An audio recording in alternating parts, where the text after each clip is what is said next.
Hello বাচ্চারা, তোমরা সবাই কেমন আছো? আশা করছি ভালোই আছো। তো চলো, আজকে আমি তোমাদেরকে কিছু ইংলিশ গ্রামার শেখাবো, যেগুলো খুবই সহজ, তোমরা সহজে বুঝতে পারবে। তো যেহেতু তোমরা ক্লাস 4, সেহেতু আমি খুব সহজ থেকেই শুরু করব। তো চলো দেখে নিই। আজকে আমরা প্রথমে লেটার্স কি সেই বিষয়ে জানবো। আবার বলি, ভিডিও যদি ভালো লাগে অবশ্যই ভিডিওটিতে একটি লাইক, কমেন্ট এবং শেয়ার করবে। তো দেখো, আমার কাছে নর্মালি এমনি একটা ইংলিশ গ্রামার বই ছিল, আমি সেটা থেকে তোমাদেরকে পড়াচ্ছি। তো তোমরা দোকান থেকে যে কোনো ইংলিশ বই অর্থাৎ ইংলিশ গ্রামার বই কিনে বাড়িতে পড়বে এবং প্র্যাকটিস করবে, কেমন? তো চলো, আমার কাছে যে বইটা আছে আমি আপাতত সেই বইটা থেকে তোমাদেরকে দেখাচ্ছি। চলো দেখো, এখানে বলছে লেটার্স। লেটার্স মানে কি? লেটার্সের বাংলা মানে হচ্ছে বর্ণ।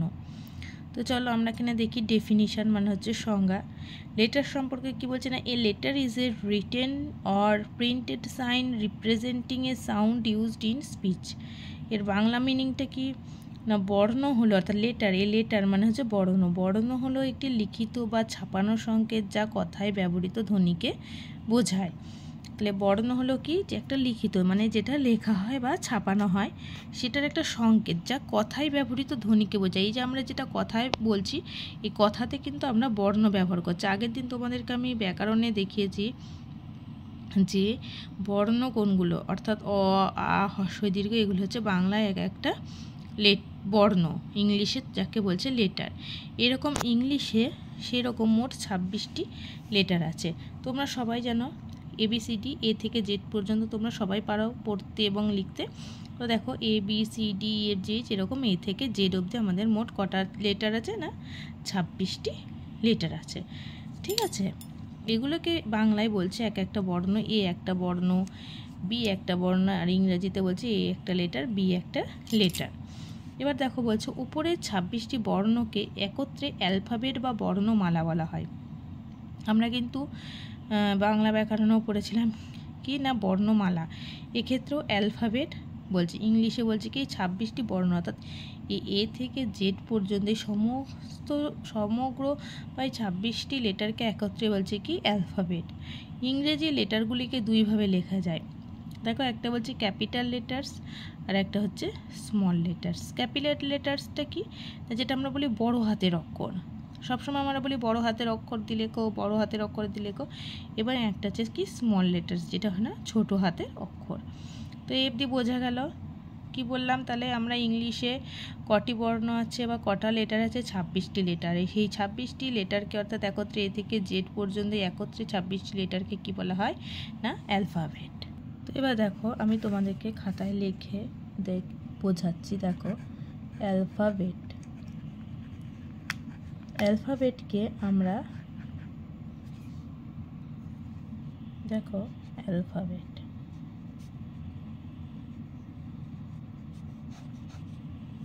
এই অ্যালফাবেটকে আমরা কি করতে পারি, ইংলিশে দুই ভাগে ভাগ করা যায়। একটা কি বলছে ভাওয়েলস, আর একটা হচ্ছে কনসোন্যান্ট। কনসোন্যান্টস।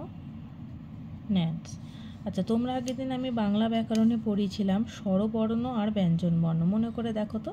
তাহলে সেক্ষেত্রে ইংলিশেও ঠিক এরকমই, ভাওয়েলস মানে হচ্ছে স্বরবর্ণ আর কনসোন্যান্ট মানে হচ্ছে কি না, ব্যঞ্জন বর্ণ। তোমাদেরকে আমি আগের দিন বাংলায় ব্যঞ্জন বর্ণটা এখনও পড়াইনি, স্বরবর্ণটা পড়িয়েছি। তো সেই স্বরবর্ণের মধ্যে আমরা কি কি পেয়েছিলাম না, আমি এখানে বাংলায় দেখাচ্ছি অ, আ, হ্রস্ব ই, দীর্ঘ ই ইত্যাদি। এক্ষেত্রে ভাওয়েলের ক্ষেত্রেও ঠিক তাই। ইংলিশে ভাওয়েলের ক্ষেত্রে কি আছে, সেগুলোই হবে কি না, এ, ই, আই, ও, ইউ। এই 5টি হচ্ছে ইংলিশে ভাওয়েল বা স্বরবর্ণ। তাহলে তোমরা মুখস্থ করে নেবে এটা কি। তাহলে আমাদের ভাওয়েল কটা আছে? 5টা। কি কি? এ, ই, আই, ও, ইউ। আর এই এ থেকে যে জেড পর্যন্ত আমরা 26টি অ্যালফাবেট বা বর্ণমালা যাই বলো পেয়েছি, তার মধ্যে আমার 5টা হচ্ছে কি না vowel, A E I O U. এই 5টা লেটার বাদ দিয়ে বাকি যে লেটারগুলো রয়েছে সেগুলো আমার হচ্ছে কনসোনেন্ট বা বাংলায় হচ্ছে ব্যঞ্জন বর্ণ। তো কনসোনেন্ট কোনগুলো? এ হচ্ছে যেহেতু ভাওয়েল আছে, তাহলে এরপর আমার কি বাকি থাকছে?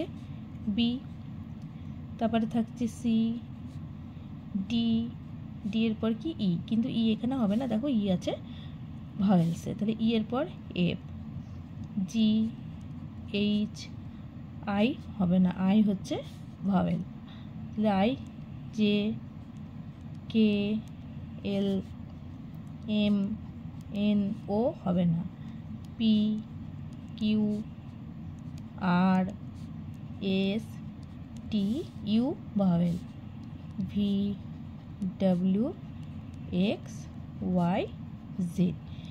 এই যে এতগুলো অ্যালফাবেট অর্থাৎ 21টা, 5টা বাদ গেলে 26 থেকে 5টা বাদ গেলে থাকছে 21টা। 21টা আমার হচ্ছে কনসোনেন্ট, 21টাই তো হচ্ছে, দেখো তো 2 3 4 5 6 7 8 9 10 11 12 13 14 15 16 17 18 19 20 21।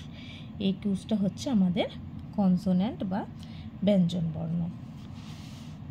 তাহলে এবার ভাওয়েলগুলি দেখো, ভাওয়েলগুলি কি কি হলো আমাদের? এ, তাহলে এ সমান আমরা বাংলায় বলতে পারি হচ্ছে এ।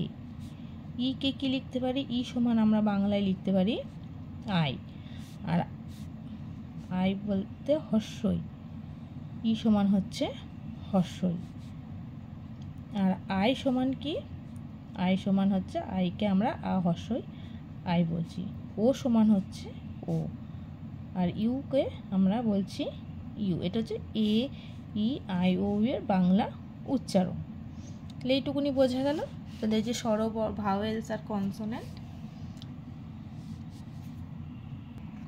আচ্ছা দেখো, এই গেল আমার অ্যালফাবেটের ভাগ হচ্ছে ভাওয়েল আর কনসোনেন্ট, অর্থাৎ বাংলায় স্বরবর্ণ আর ব্যঞ্জনবর্ণ, অর্থাৎ এগুলি এক একটি বর্ণ।